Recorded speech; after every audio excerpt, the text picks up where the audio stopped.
Good morning, everybody. Keith Engle here for TGI Sports Talks. Jack and Keith's Weekend Playbook. Sorry, I caught myself a little off guard there. I want to welcome everybody in. I want to welcome my co-host, Boxing Hall of Fame writer Jack Hirsch. How are you, Jack? Good, Keith. Big week of football. We're going to talk some football off the top here. We'll get into Major League Baseball and the playoff. I guess the teams that are in the playoffs and a little bit about some that, at least one that didn't. At the second half of the show, we'll have writer Dan Hirshberg on. Dan Hirshberg. We're splitting this show up, in other words. Keith, simplify things. First half of the show, football. Second half, baseball. I got to let Jack do this show. I guess I'm going to have to let Jack do this show. Split the pie up. You cut the pie in half, Keith. They're very simple. One slice. Half to show one, half to show the other. If there's one guy who probably shouldn't tell me that I could say, why you say things in 10 words when you can say them in 1,500, that you shouldn't be the guy schooling me on this probably. But I get your point, Jack. Good morning, Danny. Good morning, CA. Good to have you with us. And yes, we're going to get started this morning with some football. And again, we aren't going to get too over the top here, but Jackson Dart era begins in New York. And Brian's with us as well. And you know what? Giants win. They beat an undefeated Charger team, a really good Charger team at home. The energy in the building was so much different. We were just talking about it. Jackson Dart's got some work to do throwing the ball. Ran the ball very well. Cam Scatamo, it looks like he might be able to play in this league and be a force, which is interesting. The Giants' defense came alive. Whether it's got something to do with the quarterback change or not, I have no idea, but it could be a ripple effect there. If you're a Giant fan, you got to be happy. Just don't go over the moon because this guy's not taking you to the Super Bowl this year. But it was a fun, energetic game in Giant Stadium yesterday. Yeah, let's not get carried away. I was excited to watch Jackson Dart. He did a really good job. There was so much energy, not just with the team, but with the crowd. He gave the crowd a lot of hope. The crowd was excited. The crowd was noisy, and he delivered, but he's still a work in progress. He's fearless, Jackson Dart. He's willing to mix it up. He's willing to run with the ball and take defenders even head on, which I'm sure Brian DeBow is going to talk to him about. You should go down a little sooner than he actually did. And he's great with his legs. He's great with making things happen, eluding defenders, but he's far from being an effective pocket passer, which you have to ultimately be in this league to be a great quarterback, which is fine. It's his first game. He's a rookie, plenty of time to develop. I give him an A for his first game. That's what I'm going to grade him. I'm going to give him an A, but at the same time, he's got a long way to go. So if you're Giant fans, it's not like you have a phenom like Dan Marino in the pocket, like, wow, a great quarterback off the bat. He's going to be a work in progress still, but everyone who watched the game yesterday, they have to like what they saw from him. And, listen, we said maybe a ripple effect to the defense. This team can be competitive with Dart playing quarterback if that defense plays the way they did yesterday and gets after the quarterback, harass. It's not all about sacks, right? It's also about getting in the guy's face. And I thought they did that with Herbert very well yesterday. I'm not saying the Giants are going to the playoffs. This team could be finding, again, a little light at the end of the tunnel. That's all I'm saying. Well, Keith, next week they play the New Orleans Saints. Better win. Important game. If Jackson Dart plays really well and the Giants win, they're really building something. And I'm not talking about the future. I'm talking about this year. They could go to 2-3. They could maybe salvage the year. There's excitement. You have to assume that Jackson Dart is going to get better as he goes along, like with any rookie, gaining more experience and this and that. But big factor in the game yesterday, though, major factor, not just the game, the season, and you could tell us. Michael, I'm sure you're talking about Neighbors getting hurt. And Neighbors out for the year. Yeah, this is going to be. In a way, he's the Giants' biggest weapon. You could talk about Scatterbo all you want running the ball, and I like the kid a lot, as you do. But without Malik Neighbors, in reality, he's got no big time weapons. No, they're I mean, Jackson Dart. He Yeah. really doesn't have any weapons. He doesn't have a Justin Jefferson, a Garrett Wilson, a Jamar Chase type that can bail him out of situations. Yes, and good morning, Linda. Glad to have you with us as Morning, Linda. always.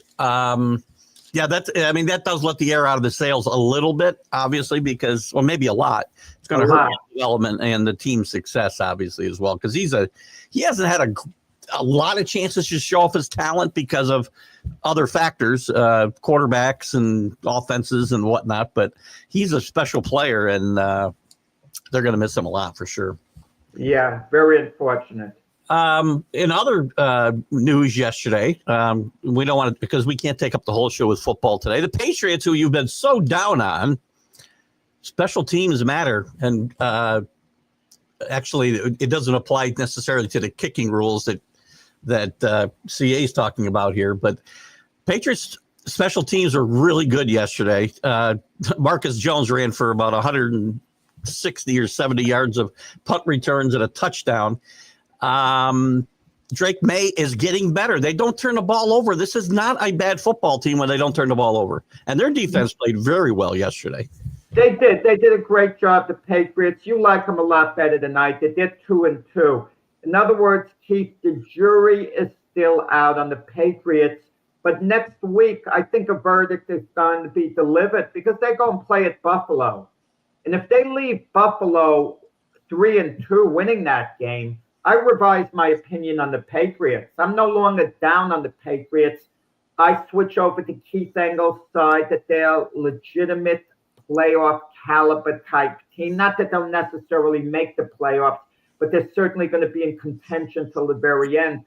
But if they go into Buffalo and they lose 38-14, I'm sticking to what I thought about them because I'm then going to think they beat an overrated, in my book, Carolina Panther team. I thought the Carolina Panthers were going to be better this year. Not anything that good. I thought they'd go 8-9, the Panthers, play around 500.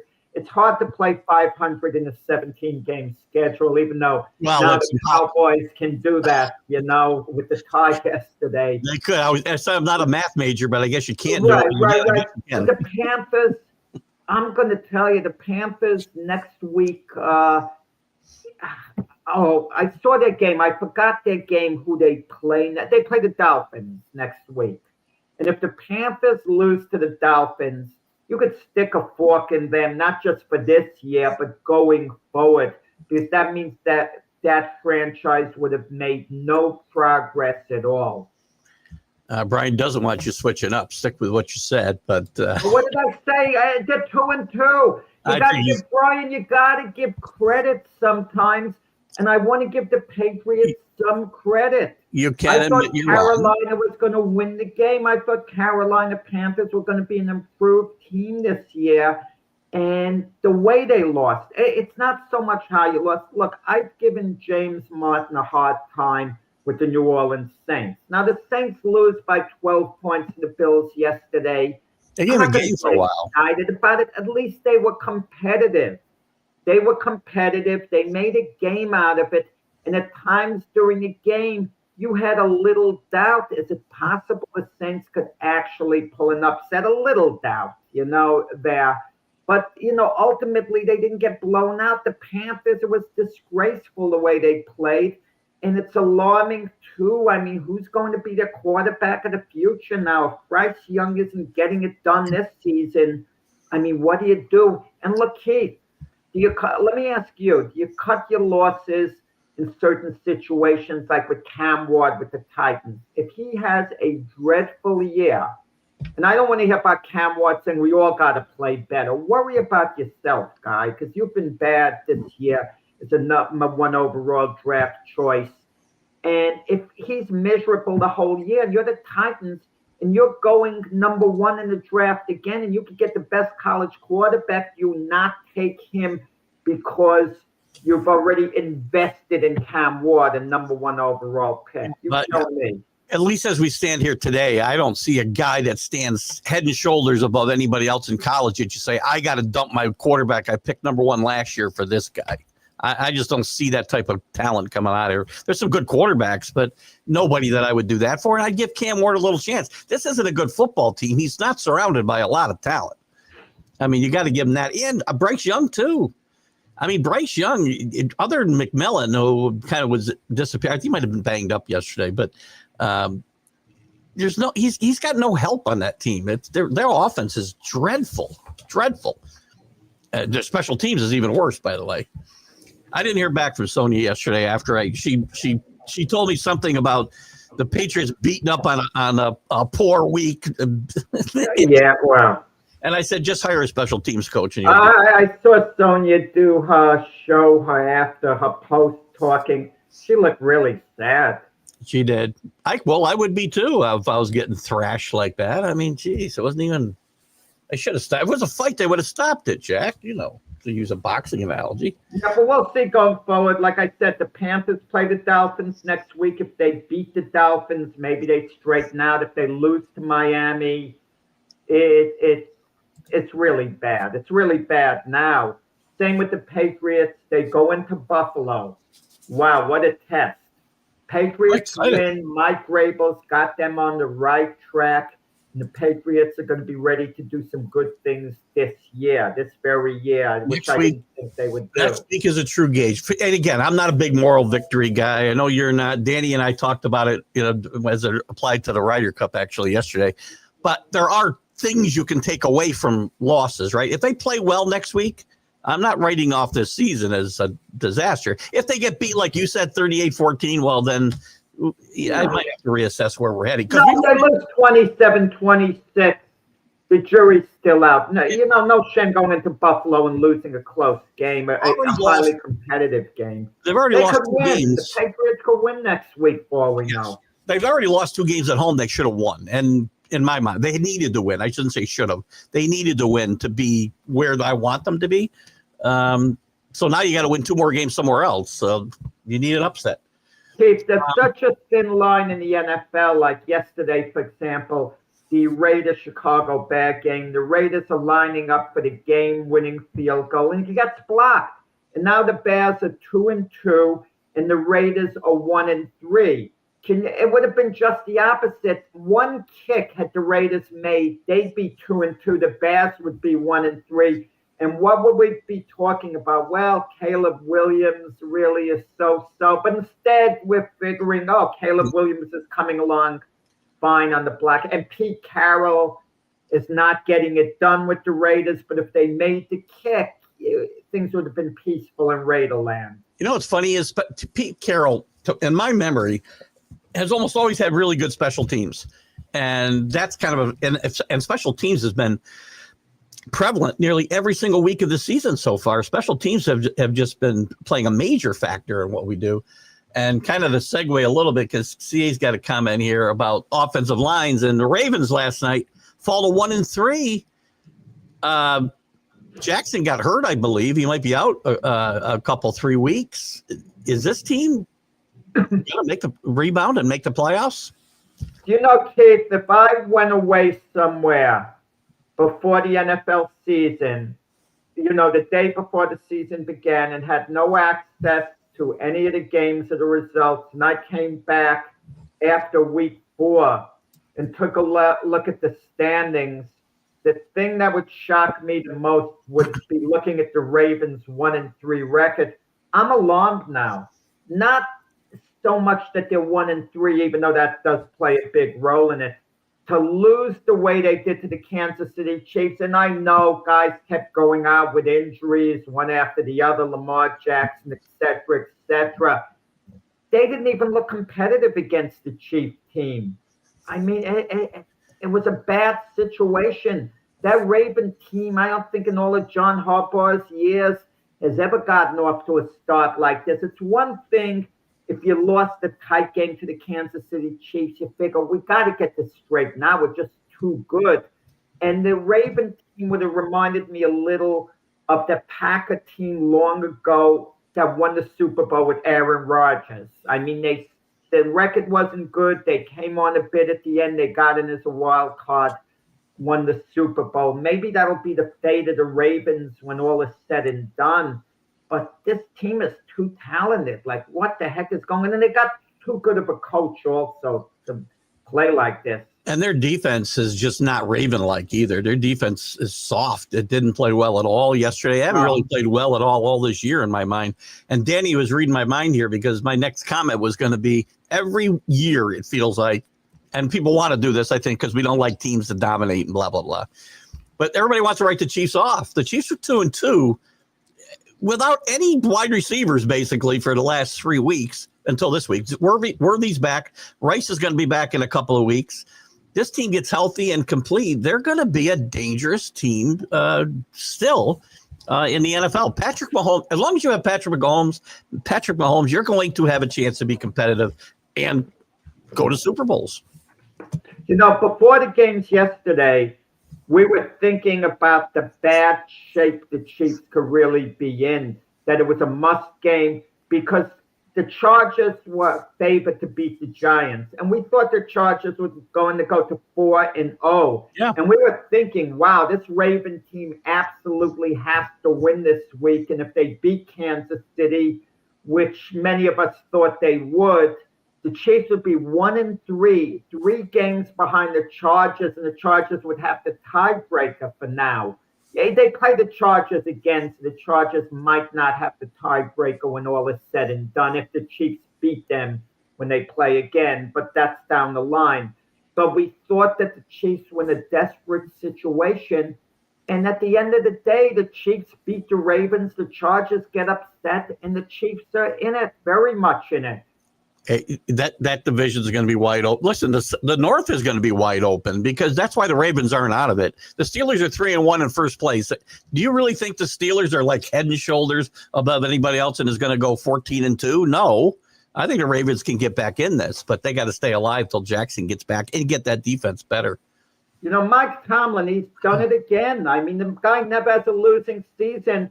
I thought they'd have a losing season this year. They might still have a losing season, but I didn't think the Steelers are going to be much. I thought at the end of this season, the Steelers were going to move on from Aaron Rodgers. Yeah. And chances are that they could move on from Mike Tomlin as well.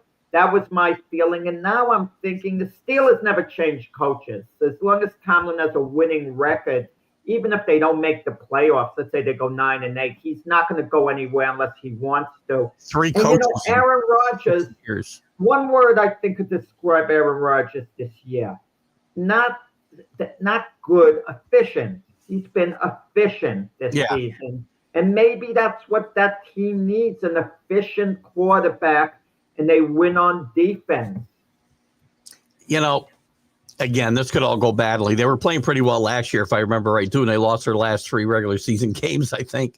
And it was like 6 in a row at the end or whatever. I forgot. They didn't play very well at the end. So this could turn around in a big hurry. But you're right. They don't change coaches. Mike Tomlin will leave when Mike Tomlin wants to leave, most likely. That could be after this year if things were to turn. But to me, that's one of the most remarkable, in today's age especially, one of the most remarkable facts is the fact they've had 3 coaches in like 58 years is just not quite that much, 56 years, whatever it is. That's what do you say about the Vikings? They're 2-2 now. Carson Wentz was under a lot of pressure. Yeah. We played so, and I'm not sure how good the Viking quarterback situation is going to be going forward because if J.J. McCarthy comes back, he's still a work in progress. We don't know how good J.J. McCarthy is going to be. You followed him in college. Do you think he's going to be a top NFL quarterback or franchise quarterback for the Vikings? I think he has a chance to be that. Again, there's no sure things. I thought he was an NFL-ready, one of the more NFL-ready quarterbacks coming out. Now, they decided, they went with Sam Darnold last year, and then he got hurt. Again, it's going to take time. There's not many guys who come in, as you said earlier, and we say all the time, play like Dan Marino as a rookie. There's not that many guys that do it. They struggle. Cam Williams' numbers looked okay last year. He struggled a lot of the year when you watch the games, and rookie quarterbacks need time. You shouldn't give up on a guy after a game and a half, right? I mean, I agree, but there's a certain patience an organization can show. They can only show so much. If it's Joe Burrow, he can get injured a lot, but he's so great. you wait him out until he's ready to play, and you roll the dice with him no matter what, because Joe Burrow's a great quarterback. But J.J. McCarthy, 2 seasons, he misses the first season. Now he's hurt again.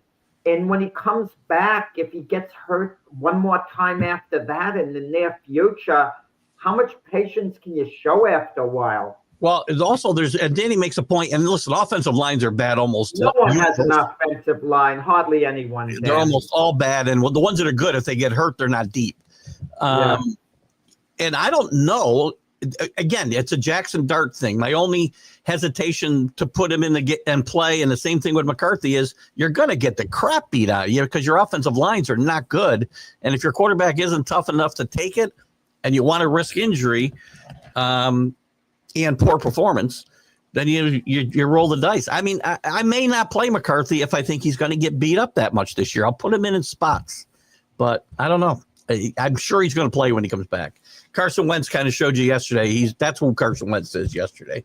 Well, if Carson Wentz could play hypothetically the way he did during the regular season when the Eagles won the Super Bowl, he got hurt before the playoffs, so he didn't play in the playoffs, the Super Bowl, but he contributed big time to that Eagle team with how well he played.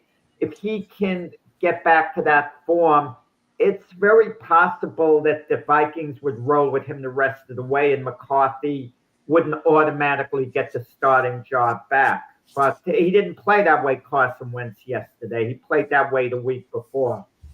Michael got we're reaching into the UK again this morning. Good morning, Michael. Michael talks about Tomlin and being a coach that players love to play for Mike Tomlin. Yeah. That you will run through walls for Mike Tomlin. And I think that is part of the reason he's been there that long. And he's had success. I mean, I know he's only got 1 Super Bowl win, but he's got winning season after winning season. All you can do as a coach is put your team in position to win. You know, the fan base does mean a lot, though. There becomes a certain fatigue. Even with your favorite Bill Belichick when he was at New England, after he won some Super Bowls, they had a long drought between winning Super Bowls again. Yeah. And from what I recall, the New England fan base was getting restless. Just getting to the playoffs wasn't enough, and just being in the mix wasn't enough. Yeah. They had to win, and the Steelers haven't won a playoff game since 2016. But they've been giving their fans winning season after winning season, and then losing in the first round of the playoffs. And they're tired of it. They want to see the Steelers maybe get to the AFC Championship game and get eliminated if they can't get to the Super Bowl. You know, off top, it's on topic, but it's away from the immediate time. Do coaches get a bad rap for that? Marty Schottenheimer is a perfect example of a guy who's a great coach, great regular season coach, struggled in the playoffs, but my God, I'd want Marty Schottenheimer to give me I got a coach who gives me a chance every year. They fumble away in the playoffs, but I'm okay. Well, you know what? I think some of us, like, I get spoiled. I'm spoiled. I'll be the first to admit it. Steeler fans are likely spoiled if they're old enough to remember being spoiled from the 70s. And some other organizations the same way. We're winning every year. Cowboy fans, I mean, they think they got a God-given right to be in the Super Bowl, and they haven't been there in 30 years. Mike McCarthy gets fired for one bad season after going 36-12 the 3 seasons before. Are we too hard? McCarthy could have stayed on, actually, but Jerry Jones put some strings attached to his job. Like, I don't know what the strings were, but he was offered a contract for the other year, and he kind of just didn't want to know from it, the conditions. I'm not saying I blame him. We're not sure what it was. But look, even with the Cowboys, before last season when they went 7-10, they put together 3 12-5 seasons in a row. Yeah. And people were still mad at Jerry Jones. Oh, we haven't gotten to the Super Bowl. Or listen, you're the perfect example. We're going to talk baseball later with the Yankees. They haven't had a losing record since the early 1990s. Yet you're not happy because they haven't been winning World Series. I mean, we do get spoiled. I'm first to admit I'm very spoiled, and I won't go into that. But one World Series in 20 years isn't enough. It's just not. Listen, even with the Jets, Rex Ryan took the Jets to 2 AFC Championship games in a row. Now looking back at that, wow, Rex was a heck of a coach with the Jets, but they had a lot of talent at the time. Yeah, they did, for sure. Well, let's see. One of the games drew your interest yesterday, Jack, as we Falcon, Michael Penix. I've been down on Michael Penix. There's another one that I wanted to chat about today. Played very well yesterday. Accuracy was good. Made converted third downs against a banged up Commander team, formerly known as Redskins team. Played well. I can't take anything away from the way he played yesterday. Like night and day from the week before against this bad Carolina team we saw. Keith, it's called body of work. Virtually any quarterback could play a very good game. Look a couple of seasons ago when Zach Wilson lit it up against the Kansas City Chiefs. Even though the Jets lost, even LeBron James tweeted to Zach Wilson, "Way to go, young man." And then Zach Wilson kind of reverted to form. Oh, by the way, the Jets play at Miami tonight, and Zach Wilson is the Dolphin backup quarterback. Wouldn't that be a great storyline if Zach Wilson finds himself in the game against the New York Jets? That'd be very funny. But so to your point, though, and to defend my own stance on Michael Penix, am I going to get excited over one game when the 6 or 7 before that, the man's completion rate is in the 50s? Hey, you got to take body work. Like yesterday, the Rams-Indianapolis Colts game went virtually the way I thought it did. In fact, it was one of the rare times I picked the exact score on my prediction, and it turned out to be that Rams 27, Colts 20. Did Daniel Jones play well? On balance, he was okay. He was okay. You could say he was even good. I know he threw a couple of picks, which was bad, but that touchdown that should have been by Adenois Mitchell, great play as he's crossing the goal line. He's holding out his hand to celebrate, and he loses control of the ball. I mean, don't these players get it? It should be drummed into them. You can't fix Celebrate after you cross the goal line. I understand instinctively you're very happy. You're about to go to glory. It's like a runner holding his hands up right before the finish line. Don't do it. We've seen so many screw-ups with premature celebrations. There was this one skier, I forgot her name, who was going to win the gold medal, and she started celebrating right before the finish and fell and wound up with the silver because of premature celebration. She won a gold medal many years later in the Olympics, which was nice. But that may have cost the Colts the game. Well, again, everybody should watch a film of Leon Lett in the Super Bowl, I guess, and they'll understand. Yeah, but that was almost Leon Lett deprived himself of a touchdown, basically. He didn't cost his team in the game. It was a blowout at that point. Yeah. If it's a blowout, do what the heck you want. Who cares at the end? It doesn't affect the result. What else yesterday, Jack? I see Dan hang tight in the green room. Have yourself some steak and eggs or something while you're there, and we'll get you in here in a second. Talk some baseball. Packers and Cowboys. Micah Parsons returns to Dallas. A fun game. You don't get a lot of ties in the NFL anymore, but he sacks Dak. Very kind of poetic. Neither defense played well last night. This was a good defensive game. But Micah Parsons sacks as Prescott near the end of the game, forces that field goal that ties the game. Yeah, that was a big-time play by Micah Parsons, but Dallas did a good job controlling Micah Parsons, setting up different schemes and so on. It was as if they were determined not to get embarrassed by Micah Parsons, and that reflected in their game plan. This was a good result for Dallas. And Green Bay they're now 2-1-1. They haven't won their last 2 games. After Green Bay got off to 2-0 start, there were a lot of people who thought they were the class of the NFL. And then you look at their schedule. Well, they're going to play Cleveland and then Dallas, and they're going to be 4-0. They haven't even won the last 2 weeks. A loss and a tie. It hasn't unraveled for Green Bay. I think they'll make the playoffs. But any favoritism you thought Green Bay had is out the window. Especially defensively. That defense should not be giving up 40 points a game in my mind, but somebody needs to look into that closer. Good point. Every time I think Matthew Stafford's like on his way out, This guy just continues to play great football. Played great football against the Colts yesterday. Daniel Jones, not quite as good as he's been the first 3 weeks. But he played okay, which I thought was going to happen. He played okay on balance, but turn the ball over, which he hasn't been doing. Well, the big test would have been had they won the game, the Colts, and Daniel Jones was really superb. My opinion on him would have altered. Listen, Daniel Jones could be the Colts quarterback maybe the next few years. I have an open mind to that. I'm not writing him off. I'm just not getting overly excited because I've seen him for years with the Giants. There is some upside there. There's potential to be a franchise quarterback, but there's also potential to be another Marcus Mariota type as well. 100%.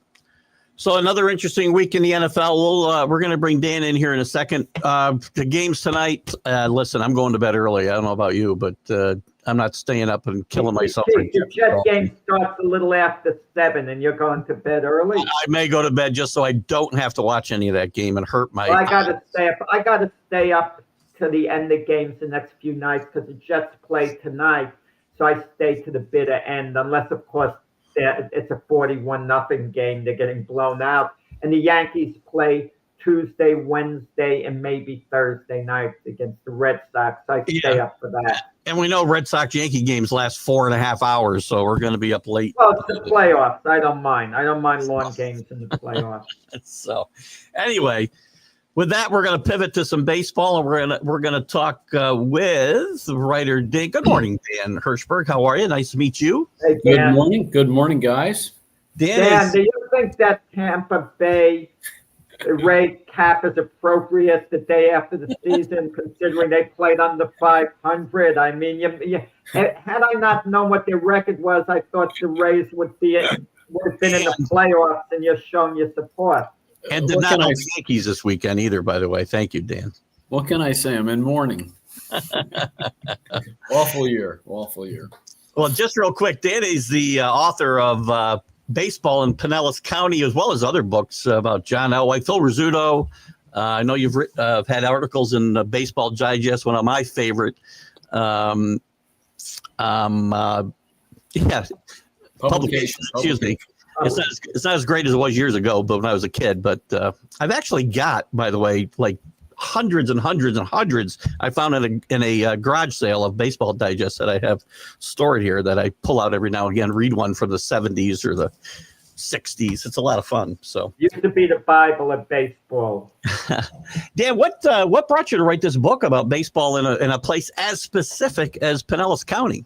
Yeah, well, basically what happened was I'm up in the north in New Jersey, and we have a place here in Seminole, Florida, which is in Pinellas County. So it's sort of in the St. Pete, Dunedin, Clearwater area.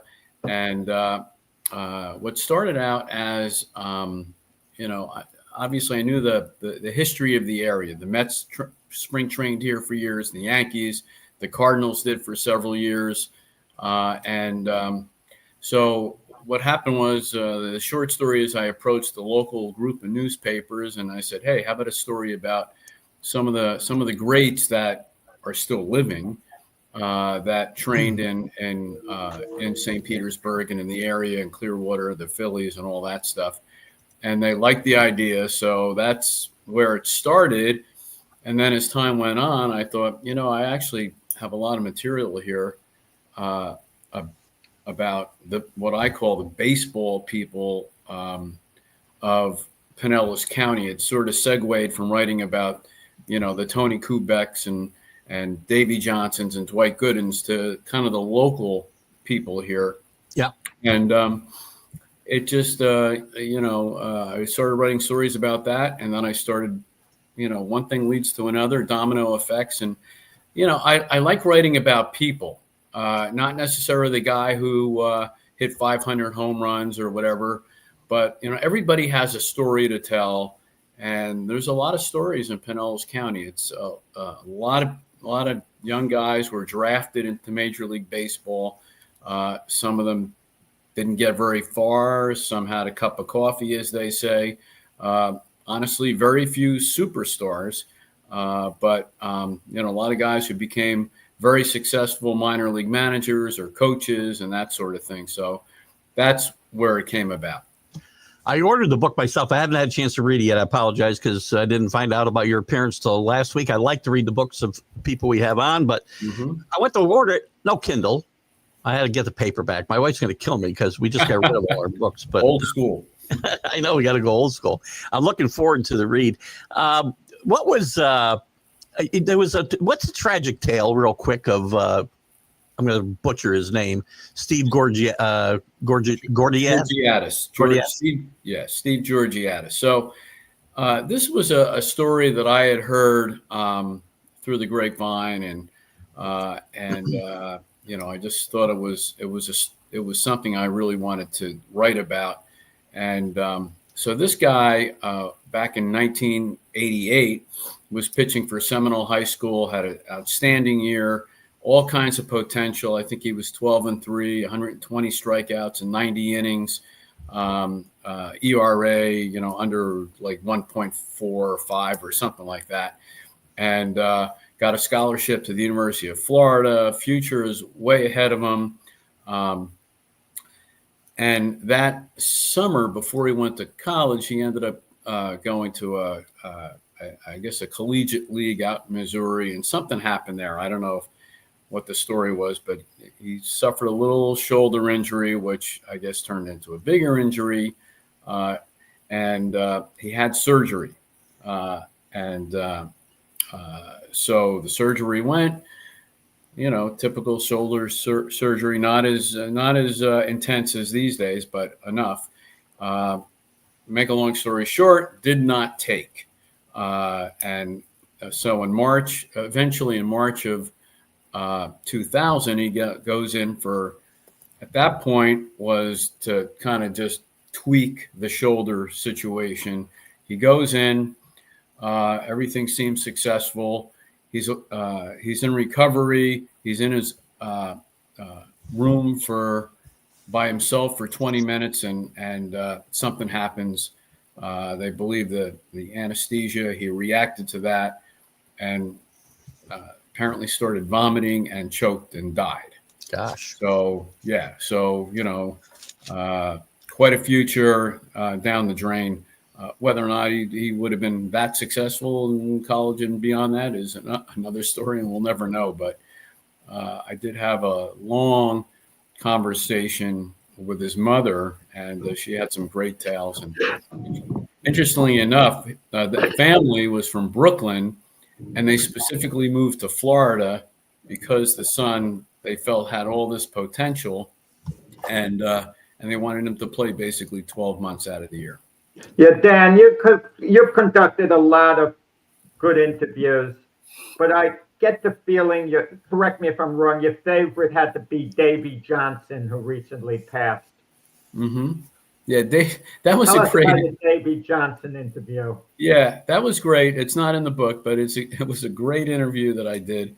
So Jay Holzman, the great longtime PR director of the Mets, set this up, and I got Davey on the phone. He at the time was living in Florida on the East Coast, and we're talking, and basically he's telling me how I said, how's things going? And first of all, immediately he starts ripping into the use of relief pitchers, and I love Davey Johnson. Oh yeah, he didn't hesitate. He's speaking my language now.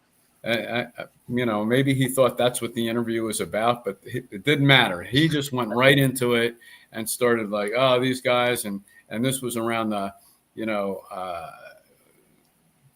when pitchers started being taken out after 5 innings for no good reason. And anyway, we're talking. He says, well, just so you know, I may have to get off. I'm waiting for the roof guy to come. Okay, all right, fine. So then we talked for a while. All of a sudden he goes, all right, I got to go. The doorbell's ringing. Bye. And I'm like, okay. And that's actually the way I wrote the story, how he's no longer the major league manager, but he's the house manager of his house. Well, I know, Keith, I didn't tell you. I actually know Dan from the late 1980s when he was involved in the crazy world of boxing, with me, independent of me, but we would sit next to one another at the media events, became friends.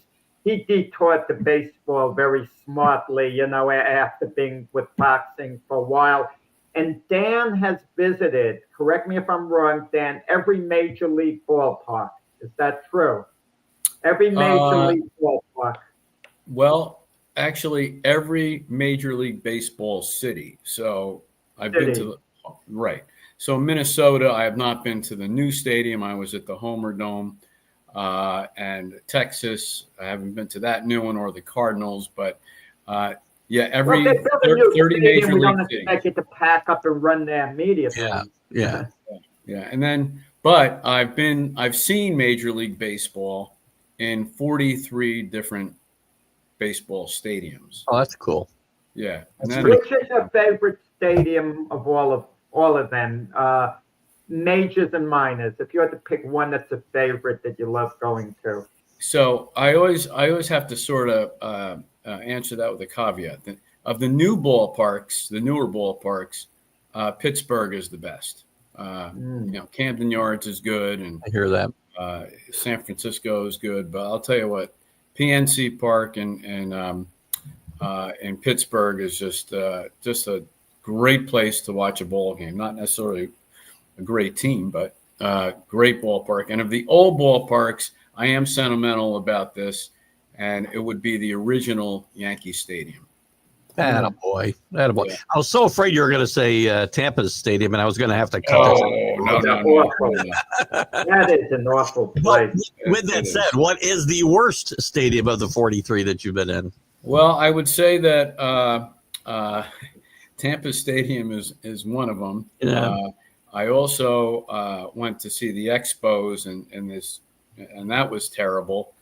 And then also I didn't think it was that bad. I went to some games actually for the Montreal Expos. I hated Olympic Stadium too. That was not good. Early 1980s.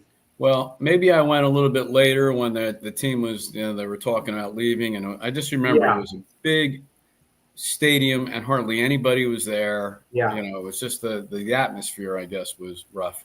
I also saw a game at RFK Stadium in Washington when the year that the Nationals came to Washington and they needed a interim stadium. That was pretty bad, but that's probably the worst of the worst, those three to me.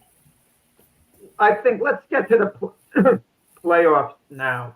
Your take of the regular season, what was maybe the biggest surprise or the biggest disappointment of the 225 Major League Baseball season?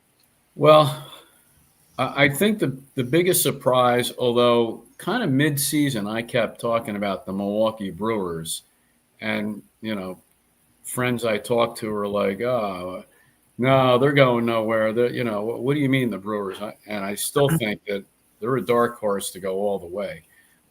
So that would be the biggest surprise to me. And then the biggest disappointment clearly is the New York Mets. That's just ridiculous. Mm-hmm. I mean, how they could have blown that with that lineup, is just beyond belief. Like the last 6 games between the Nationals and the Marlins, all the Mets had to do was go 3-3, and they would have gotten in the playoffs. Pathetic. Yep. And I'll tell you what, yesterday's game, I mean, they just looked so deflated. I mean, it was like you could tell they pretty much gave up. I mean, it was just once they were down 4-0, even though they had a couple little rallies there that didn't produce anything, but you could see they were just deflated. And I mean, and they were, what I couldn't believe was they were swinging at pitches that were so out of the strike zone. I'm like, they're just like flailing at this thing, trying to make something happen. And it was very depressing to watch, actually. Watching the Mets and the Tigers both flail away down the stretch is like watching, just a slow death. And the Tigers managed to make the playoffs, but I'm not expecting, unlike Jack, I'm not one to think you can just flip a switch and you're going to start playing good baseball in the playoffs. So I think remember 2006 with the Tigers, the same thing happened and they went to the World Series. As you've told me constantly. I know, but I'm not seeing it. I'm not seeing the same type of players on this team as I saw there. I mean, Gleyber Torres is there, remember? How about individually? Are we surprised? I've told Jack and my audiences the season that Cal Raleigh has had this year has been remarkable, considering the position he plays. He's one of the best defensive catchers in the American League, if not baseball. Mm-hmm. And to go out there and hit 60 home runs is just unfathomable to me. And whether he wins the MVP or not is I don't really care necessarily. But to me, it's one of the great seasons in Major League Baseball history. Especially being a catcher. I mean, exactly. it's crazy. I'll tell you what, if that guy was playing in New York or, in Los Angeles or something like that, he kind of snuck up on a lot of people because he's out in Seattle and, late night games and who's looking at Seattle Mariner games. But I'm sure he's going to get a lot of endorsements and stuff, but boy, if he was in a major area, oh my God, he'd be making millions and millions. Oh gosh. Dan, forget that. Who's the MVP in your book, Raleigh or Judge? Or you have to give it some more thought, because I know from my end, I've been, even though Aaron Judge is my favorite player, I've been backing Cal Raleigh because his year's been utterly historic. And him being a catcher and a good one at that, you got to take heavily into consideration. But it's a type of thing where it's not a no-brainer. I really got to sit down and think this out. And I don't want to see all the categories that Judge leads them in, because there's too many intangibles otherwise. Well, the crazy thing about Judge is he's so consistent that in some respects you expect he's going to hit his 50 home runs, he's going to drive in 120, and he's going to back close to 300 or whatever. And but did he make a real difference in the Yankees winning? I mean, certainly to a great degree, but the Yankees had a lot of other guys that were contributed at different times of the year, including Max Fried. And, you look at the pitching staff and Rodon, the fact that he came back the way he did is, I mean, if Rodon was, pitched like he did last year, the Yankees might not be in the playoffs, or they would have been struggling to get in. I like the guy from Seattle. I think what he did as Keith refers to the as a catcher and under, that's just unbelievable. Yeah, if he did that on a losing your 500 team, I would not say he's the MVP, but I think the Mariners are not in the playoffs without Cal Raleigh. That's for sure in my mind. Mm-hmm. A good question is, when is the vote casted? Because even though the postseason doesn't count, the longer you delay the vote, and if it goes into the postseason, it could have a psychological influence. Let's say either Raleigh. No, the voting is done right after the regular season. So the playoffs have it had to be done today. It had to be done today or last night or whatever. Yeah, I mean, I'm not sure exactly when it. Yeah, but it's based on the regular season for sure. It's based on the regular season, but if they delay it and the vote takes place, let's say some point next week, and either Raleigh or Judge has a great opening postseason game, it could factor in very indirectly. It's the same thing with the Cy Young. I mean, it's based on the regular season. I think the votes are all in before the playoffs start too, Jack. I think they probably already started votes coming in this week. I don't think you guys should start it before the regular season's completely over, especially Judge or Raleigh, something that close. Well, maybe if we didn't have 15 teams in the playoffs, we wouldn't have to start them the day after the season. But that's another story. I will say this: I think it's going to be very close. It may be one of the closest votes ever. But I think the guy from Seattle is going to get the vote. I think he's going to squeak it out. I got to tell you, Dan, there's not a bigger Yankees skeptic than Keith Engle, who's a Yankees fan. Will you by stop? the way. He is absolutely fed up with this franchise. But lately he's been quiet because they've been winning. When they win, he doesn't say anything about them. But as soon as they start slipping up, he wants Brian Cashman fired. He wants Aaron Boone fired. Maybe not at this moment, but he's called for their head. How did Jack in put up with you for so long? Couple of years. How did Jack put up, or how did Mac put up with you for so long? I have no idea. Jeez.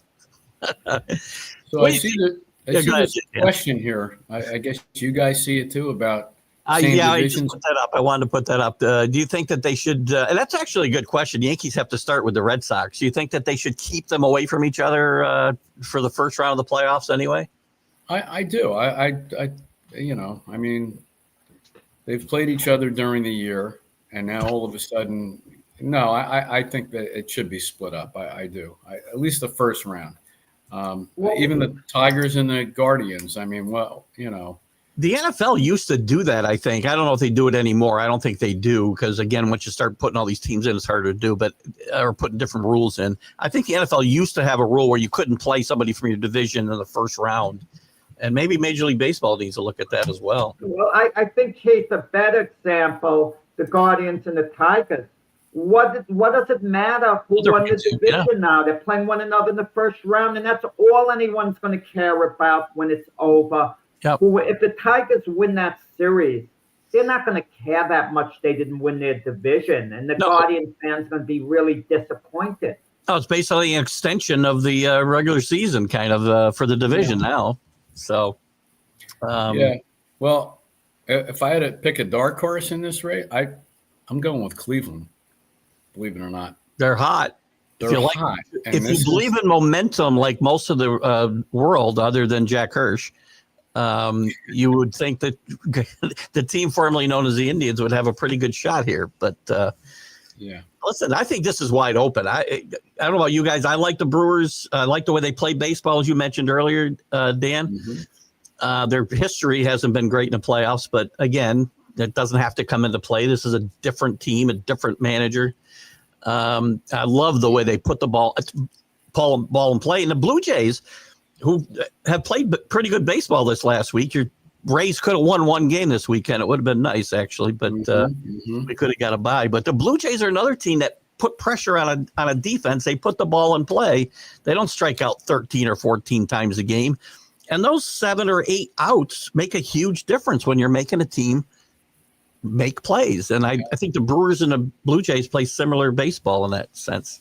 I agree. And actually, up until recently, I thought the Blue Jays might have had the best chance in the American League. But I don't know. My gut tells me that Cleveland is going to surprise a lot of people. Well, let's not forget in the National League with the Dodgers.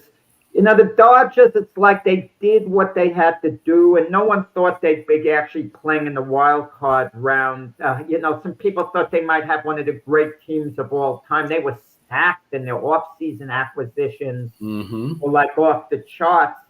And they struggled a bit this year. They won basically on talent because they're just flat out good.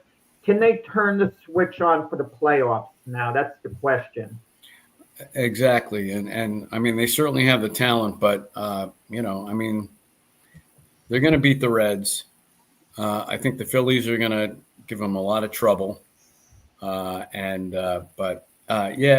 Dodgers are a little disappointing. In fact, I have to admit, the other day I'm talking to a friend and we're talking about the playoffs and stuff. And I thought, the Dodgers have a bye in the first round. No, they don't. So, it is surprising that they're a wild card. Yeah.